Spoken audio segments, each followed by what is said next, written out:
The transitioning to the low carbon economy has to be fair, has to be equitable. Nobody's benefiting from the current system because even if you get a $2 billion or $200 billion, your children will not have a good planet to live on. How do we ensure that the shift to this economy is going to take into account the concerns of workers, of women, of youth, of communities? We can only do this if these people are at the center or at the core of defining policies for the transition. Because the transition can happen, but it doesn't mean it'll be just. It's about who holds power. If we are not getting the desired action or the desired outcomes from our political elite, we need to mobilize power from below.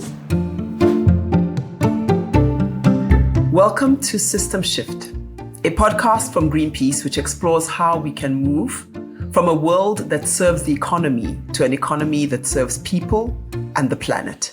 The theme of this series is change. And each episode we speak to guests across the world to hear how they're changing the planet for the better. I am Yewande. I'm a novelist and I work with Greenpeace looking at the ways in which storytelling can bring the changes we are after in the climate and biodiversity crisis. And I'm Carl Schlyter, your usual host from the earlier seasons, but also a campaigner for Greenpeace, mostly in Sweden, doing system change, forestry and climate campaigns.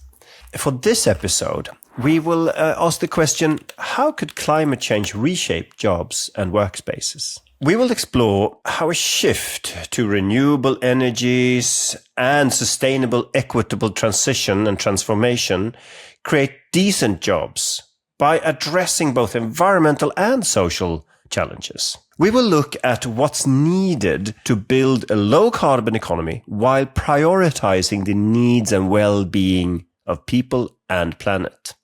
And we will do this focusing on the concept of just transition. We put a poll on our Instagram page where we asked, besides a fair salary, what else do you value in a job?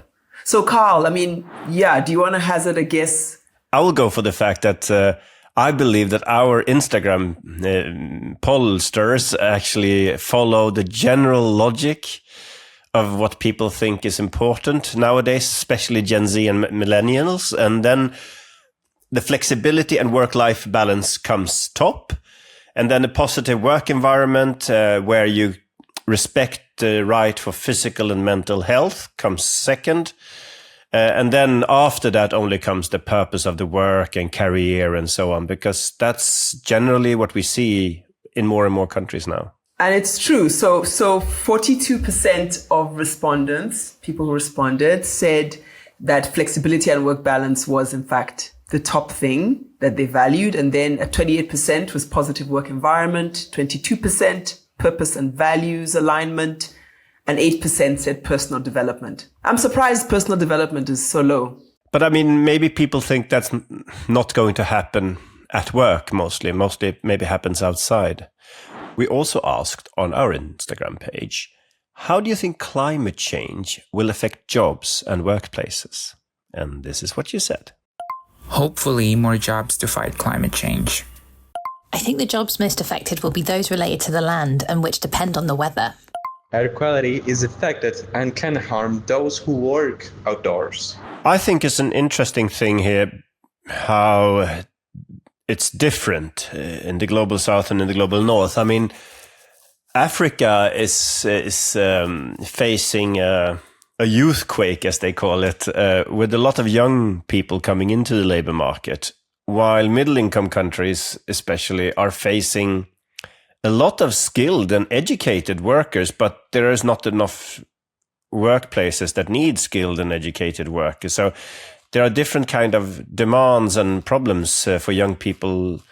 I think that's kind of interesting that we are educating people for things where there will be fewer jobs, and other continents have a lot of young people needing jobs, but there might not be available either for them. So that's a challenge. Yeah, I see what you're saying. I'm particularly fascinated by the element of power here and the way it tracks back even to colonial structures, because it is about this playing field and, who has the materials and who's positioning, who's holding power in terms of those resources.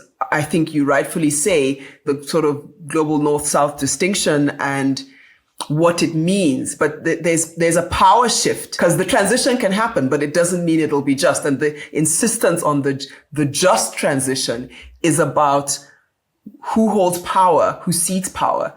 And I'm very fascinated by that. In this episode, we're joined by Rhoda Boateng. Rhoda is the program coordinator of climate change, just transition, and occupational health and safety for the International Trade Union Confederation. So, hello, Rhoda. Welcome to the podcast and thanks for joining us today. Thank you, Yewande. It's a pleasure to be here. Yeah, it's really nice to have you here. And we start these podcast episodes with asking you the following question. Do you have an expression or an idiom or anything that in your native language that you would like to share with us that you think is nice and thoughtful? Oh, that caught me off guard. Let me have a think. Why not just greet in my dialect? Mache. Mache is what the Akan say. And Akan, as you know it, is a big tribe in Ghana. The Ashantis are very well known in history to be warriors. They fought against colonization and had brave women who led the fight.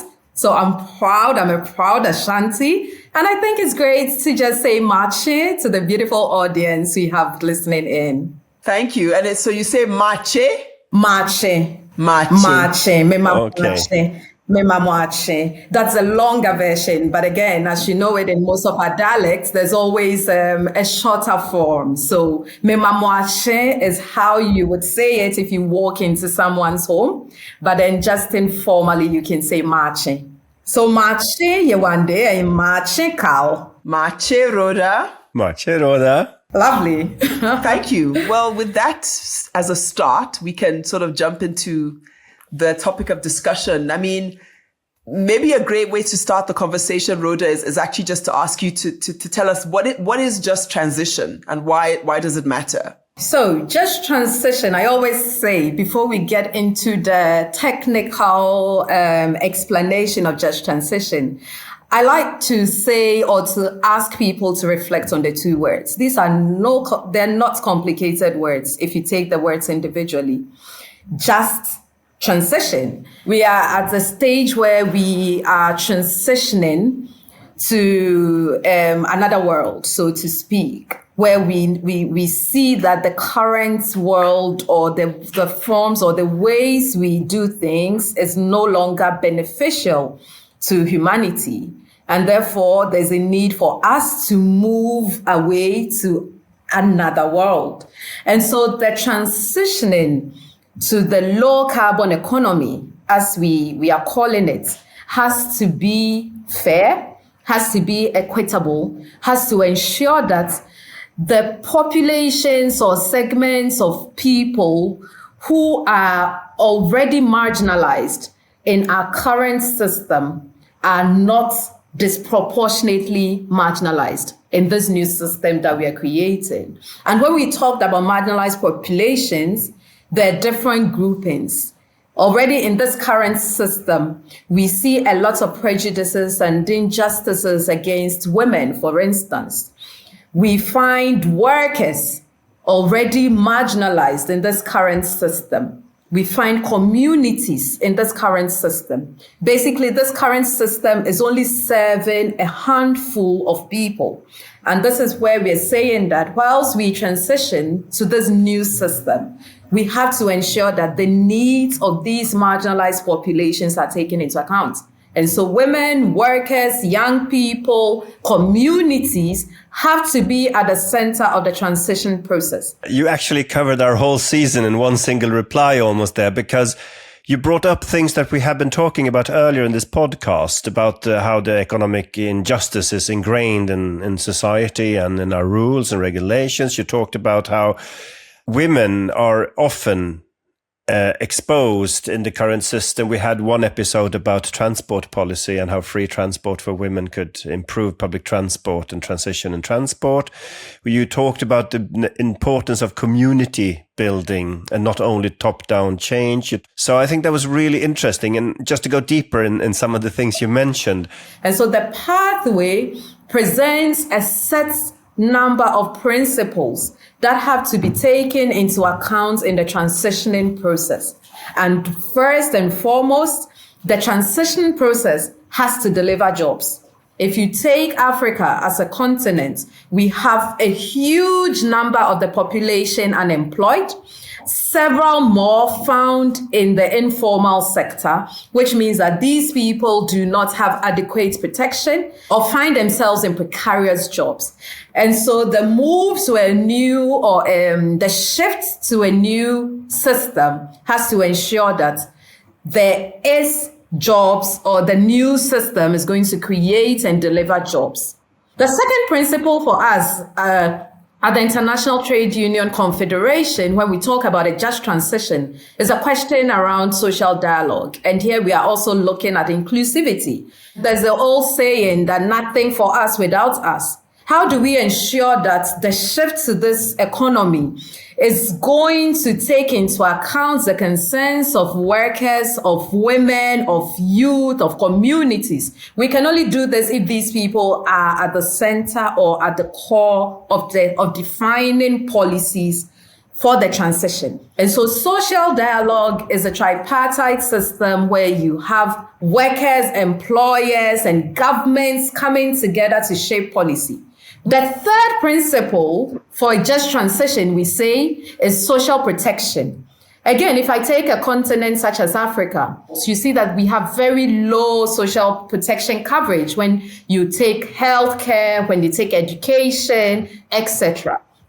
And so we are saying that the transition or the new economy has to ensure that there's adequate social protection for the otherwise marginalized populations. Because when you have adequate social protection mechanisms in place, this actually forms a cushion or a safety net for people who are marginalized. And so how do we ensure that if a sector such as fossil or coal mining is going to phase out or shut down, how do we ensure that the workers found in this sector are going to be adequately catered for? Social protection provides some safety or some buffer. So we talk here about reskilling, retooling for such workers in these sectors who are going to be adversely impacted by the transition process. In specifically a labor market, I mean, you work for iTalk Africa. In a labor market, what would you think is important to change in today's labor system in order to make people feel safe and just jobs and have a transition that would work for them? What do you think needs to change there? I feel that in this new economy, it's important that we ensure that people are adequately trained for the new jobs that we have. Because in the current economy, we actually see a mismatch between skills and jobs. Where we have a lot of people coming out of education, formal education, with the requisite skills and degrees and bachelors, but are not finding space in the labor market. And this is because our educational system and policies are so old and are not really reflective of the current needs. And so a lot of research or studies would actually tell you that there are quite a huge number of people who are trained and educated but are still unemployed. And this is because of the mismatch between skills and the labor market. And so I think it's very important that whilst we transition and whilst we look at policy change generally, we look at educational policies. And we need to begin to train people for the jobs that are going to come up in this new economy. Vocational training is very important.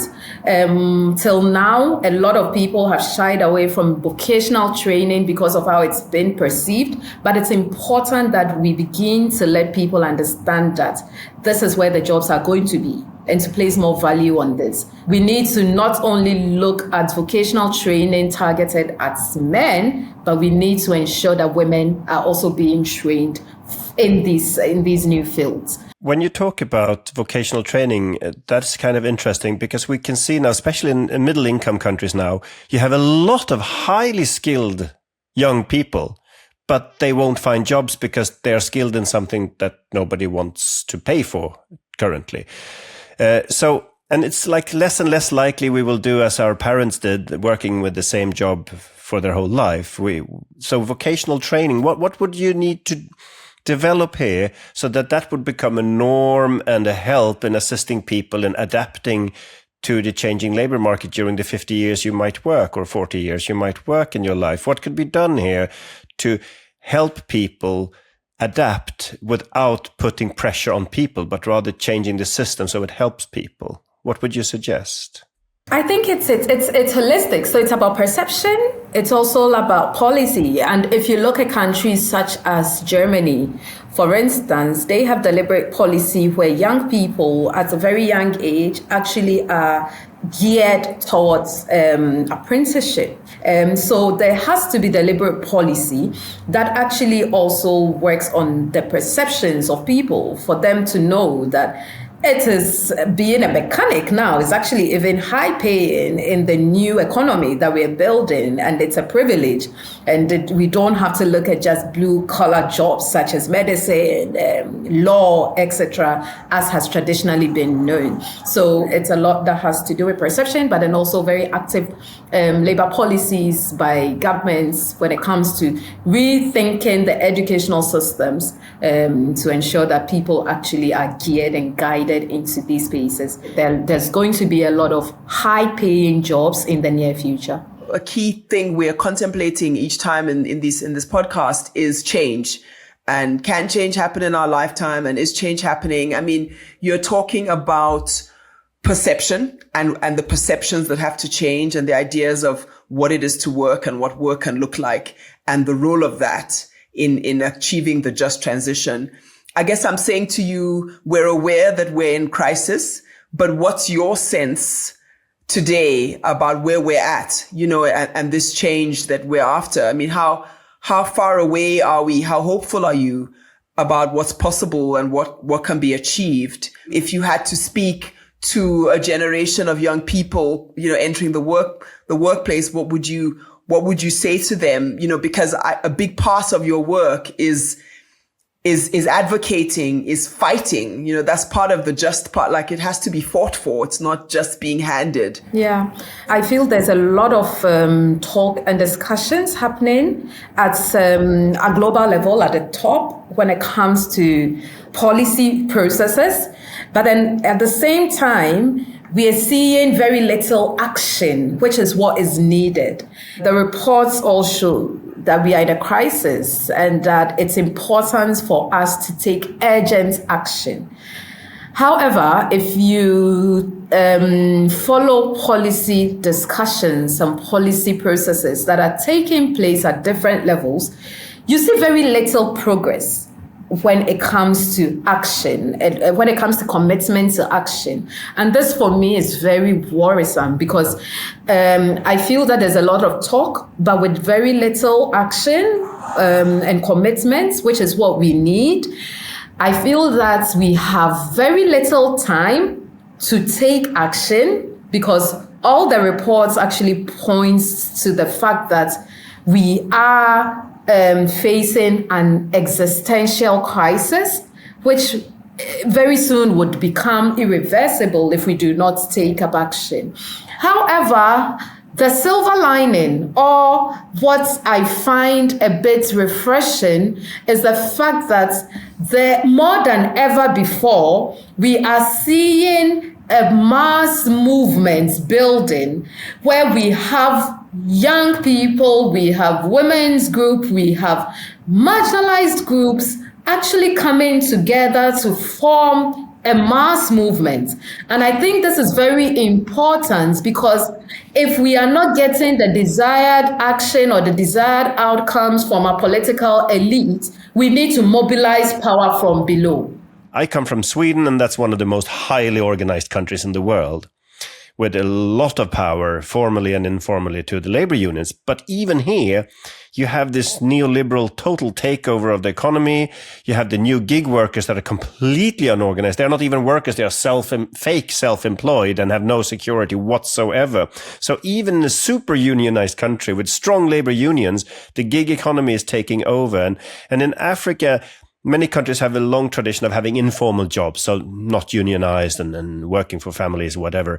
Are there any positive ways you can give examples from the African context on how to deal with this kind of informal or non-regulated labor market? Can we learn anything from here? Are there any tools we can use to stop the negative effects of gig economy and actually make it serve people and the society rather than just being a pure exploitation? Do you have any ideas here? Well, yeah. So it's interesting. I mean, the background you shared, because that's indeed the genesis of where the just transition concept comes from, and that's why we say just transition actually emanates from the trade union movements. But again, in Africa, there's a rise in outsourcing of jobs. So you no longer have the traditional forms of employment where you have a worker and an employer, which is what is needed in the traditional setting when we talk about unionization. So it's very difficult then for collective bargaining processes to happen in these new forms of work, in the informal work, and again in platform work, as we call it. That's a gig economy. It's becoming very rampant now in Africa, where we have a lot of people working, Uber drivers, various sectors, and it's become even more prominent after COVID-19. And so whilst the labor market is changing very drastically, we cannot continue to deploy the same traditional systems that we have been deploying. And so the labor movement is really at a point where we are confronted with the need for us to revitalize and for us to be able to revive the way we do things. And this is not easy, because we've seen a lot of countries that more and more trade unions are becoming irrelevant because we're losing power, we're losing union densities on the decline, and we're losing representativity, because if you take Africa, as I rightly said, in a lot of African countries, about 80% of the population is found in the informal economy. And so the question is, who do we represent, or who are we representing? And so it has become it's become imperative that we revive our ways and how we do things. And we are doing this. There are a lot of discussions, specifically if you take the informal economy, for instance, at the level of the ILO, which is the International Labour Organization. There's a whole question around formalizing the informal economy. To what extent that is feasible, those are the questions we are asking ourselves.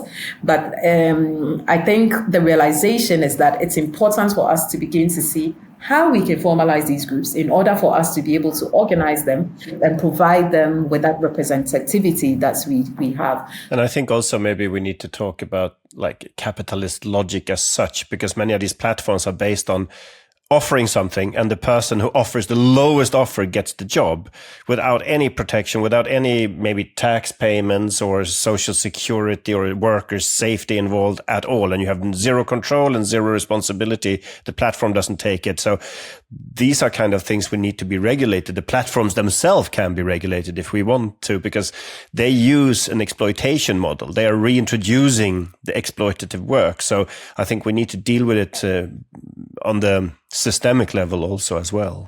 Yeah, no, that's really interesting. Yeah, when you put it that way, it's a race to the bottom, as they say. And yeah, it's important. I mean, that we see this as an outcome or a produce of the neoliberal system. And that's why we need to challenge this. And so, yes, I think at the end of the day, it's always important to build the connections and realize that the various or the different forms of crisis and injustices we're seeing today is all as a result of the current neoliberal system that we operate in, which is not sustainable. And this is why I was excited about this podcast when I heard the system shifts, because I think it is important for us to really see how we can change the narrative, how we can move towards a system that is not only sustainable, but then also places people at the core of the transformation. It's a lot of work for us, but then I think discussions such as we're having now is important because it's not only helping us think about how to do it, but then it's also information for our audience. And I hope that a lot of people also go away with something that we need to really mobilize widely. And we need every hand on deck. You're talking about that awareness, and you talked about audience. And I mean, I think that awareness is there. We ran a poll, and it was interesting to see the results when we asked, what matters to you about employment apart from salary. And there is overridingly a demand for fairness and flexibility, and the things that there's a sense that this is what's deserved. So I think that awareness is there, and it's great that the awareness is there, right? That's where it starts. Yeah, I do have one last question actually, and that is when you talk about climate change response and climate crisis response and how we can do a just transition, what kind of new labor standards or ways to work would you see in a more circular economy where things last longer, where we share things rather than own everything ourselves, where we have a labor market that are interhuman rather than corporations centrally distributing everything, and maybe countries are more focusing on the population's needs than just producing cash crops for the global economy? What kind of new jobs and job situations would you see when we did all this transition and we have transformed society to a sustainable one? What is your future vision of the labor market then? How would people live then? So that's weird. that's the last and most difficult question, and that's interesting. I was in a discussion recently, and we started off where they said we should do a visioning, what do we or how do we perceive the new economy to look like? And it was very interesting because we were supposed to send pictures of what came to mind when we thought about the new economy. And the outcome was very beautiful. We had a lot of very interesting images, and some of the words that came out were well-being, sustainability, images of young people, happy playing, women, more empowered women. And I thought that was a very strong exercise, because first of all, I think it's important that whatever economy we advocate for is one where we say we want decent and green jobs. When we say decent, that means jobs that pay well, jobs that are fair, jobs that are not exploitative, jobs that are green. And so also looking at jobs in sectors that are not heavily polluting. And so the labor market has to deliver jobs that are green and jobs that are decent, basically. The new economy, I think, has to ensure that women are actually centered in this economy. And so we talk about questions around the recognition for unpaid work or care work. And so we want to see an economy where the needs or the specific needs of women are taken into account in the labor market. And so where you have women working in these sectors, we want them to enjoy equal pay, equal wages, equal remuneration.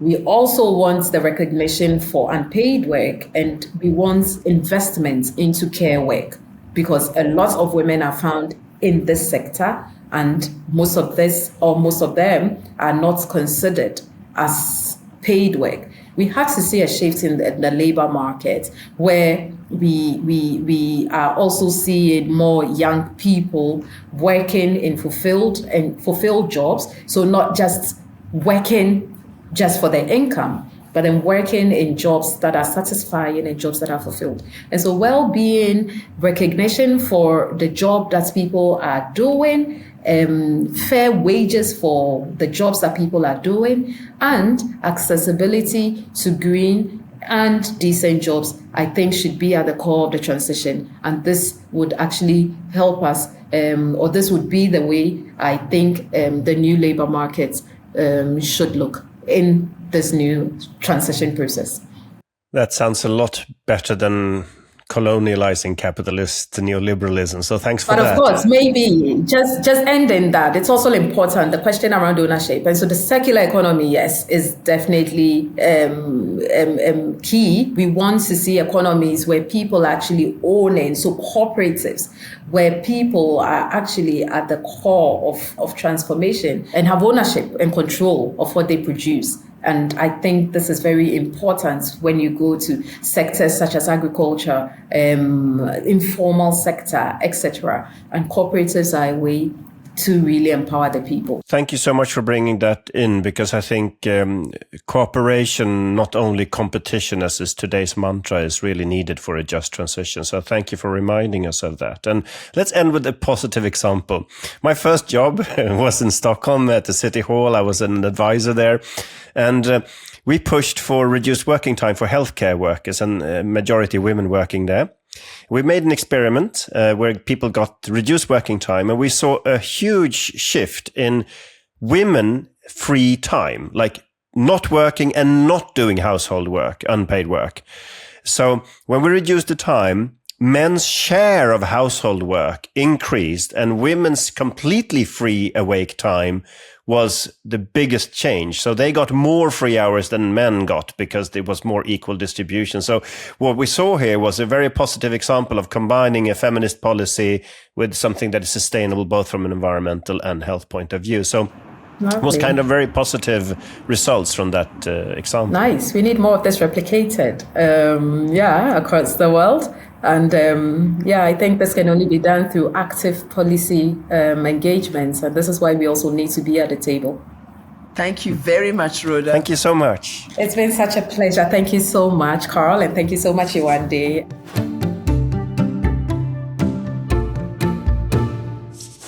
This thing of solutions, I think, was interesting for me in the discussion with Rhoda. You know, we talked a lot, and it came up at different times in the conversation about the role of dialogue. So she was talking in terms of just transition, how important it is that we have these multi-platform spaces where government and business and the employed and the community are able to come and all the perspectives are prevalent, like that, and that the solution lies somewhere in all these perspectives being heard and being implemented in the making of policy, so that it's not just the power held or these voices heard, but not these.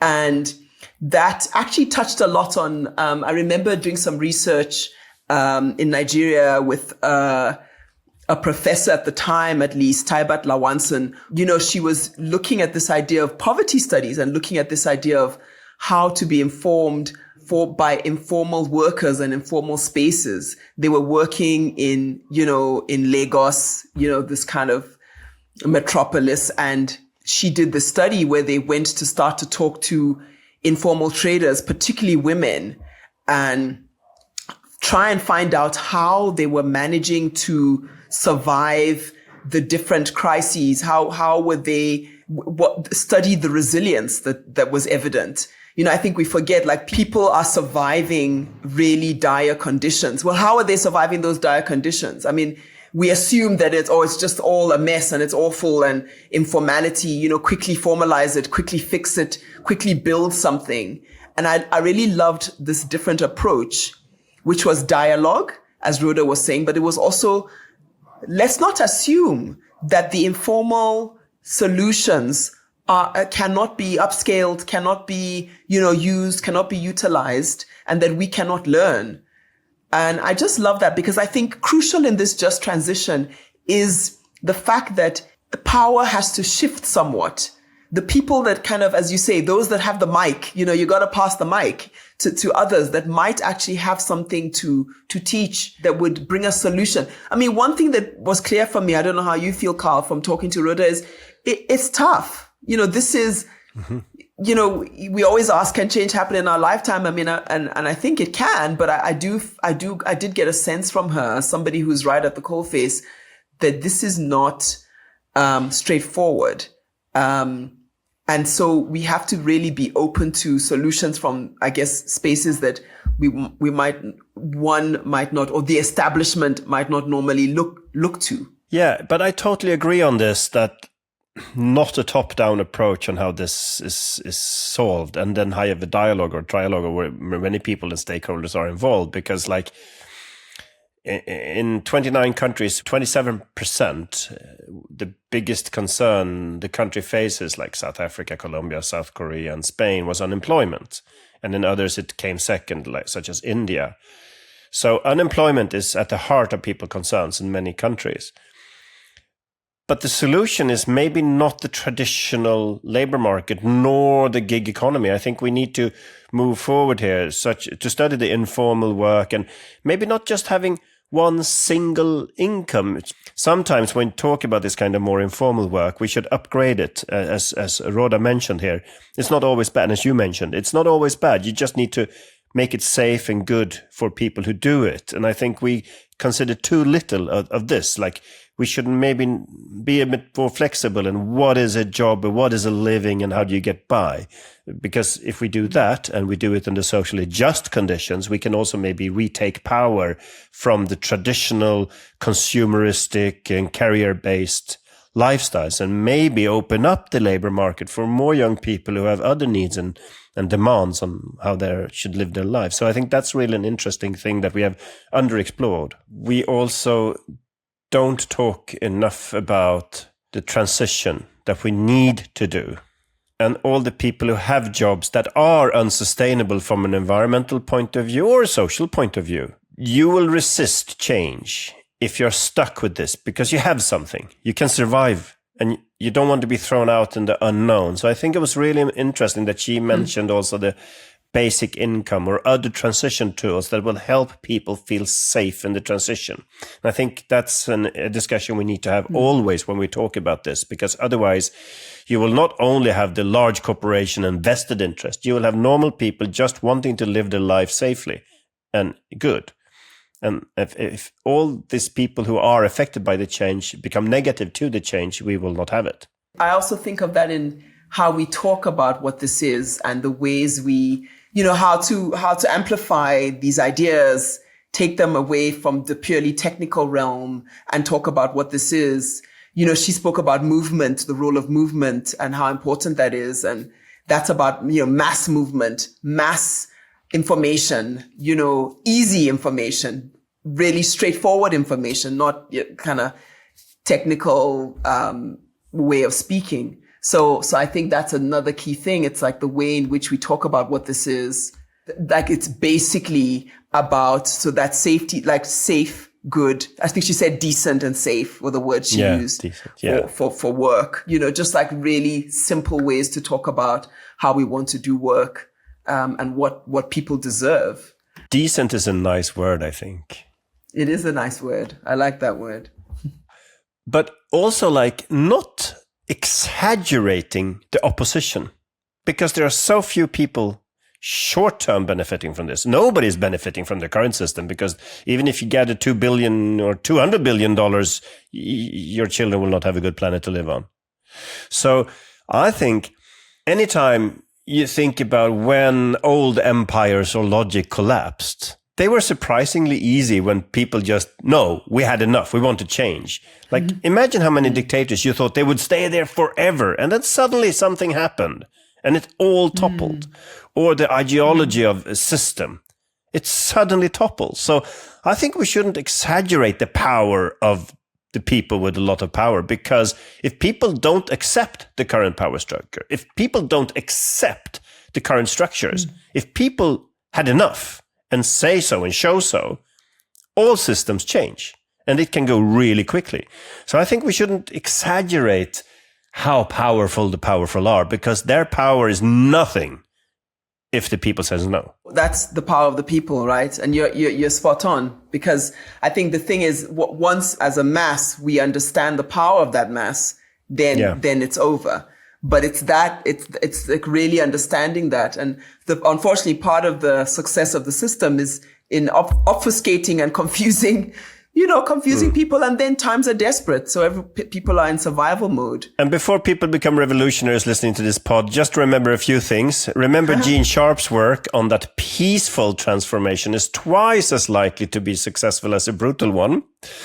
And if it's not the revolution you can dance to, it's probably not your revolution. So remember those things before you take to the streets. And maybe also there are things that we can each do as individuals to actually begin and be in that mass movement and participate in that movement. I mean, there are maybe an action one could take this very week is read the report Beyond Extractivism, toward a feminist and just economic transition in Morocco and Egypt. So it's a collaboration between MENA Fem and Greenpeace MENA.